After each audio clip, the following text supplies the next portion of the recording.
সদস্যবিলাকক ধন্যবাদ জ্ঞাপন কৰিছোঁ। মই ৰাইজৰ লগত থাকি ৰাইজৰ সহায় সহযোগ কৰিম।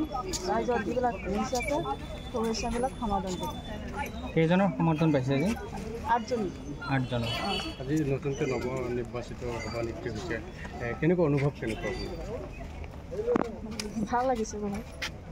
পঞ্চায়তৰ আগন্তুক বহু কাম বাকী আছে, আপুনি উন্নয়নমূলক কাম কৰিব লাগিব। কি ক'ব এই সন্দৰ্ভত? কেনেধৰণে পৰিকল্পনা হাতত ল'ব? যিবিলাক সমস্যা আছে সেইবিলাক সমস্যাবিলাক দূৰ কৰি সমাধান কৰিব। কি নাম আপোনাৰ? ৰাইজৰ লগত থাকি কৰিম। নাম নিজোৱা নাই। উপসভানেত্ৰী কোন হৈছে নেকি? নমস্কাৰ, মোৰ নাম মেহজিবিন কবিৰ। মই 133 নং চুটিৰপাৰ গাঁও পঞ্চায়তৰ 3 নং ৱাৰ্ডৰ সদস্য প্ৰাৰ্থী আছিলোঁ। এতিয়া সকলোৱে মোক ভাল পাই উপসভানেত্ৰী হিচাপে নিৰ্বাচিত কৰিছে। আমাৰ ৱাৰ্ডৰ 10জনে ৱাৰ্ড সদস্য আছে। সকলোকে মোক মোৰ তৰফৰ পৰা অভিনন্দন জ্ঞাপন কৰিছোঁ।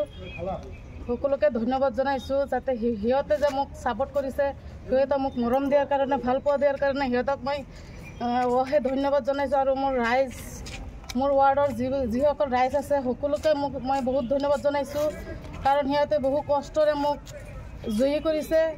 সিহঁতৰ আশীৰ্বাদ মই বিচাৰিছোঁ, যাতে মই আগন্তুক দিনত আগবাঢ়ি যাব পাৰোঁ।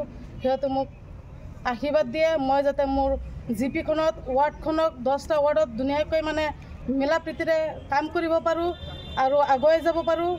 সেইটোৱে মোৰ আশা।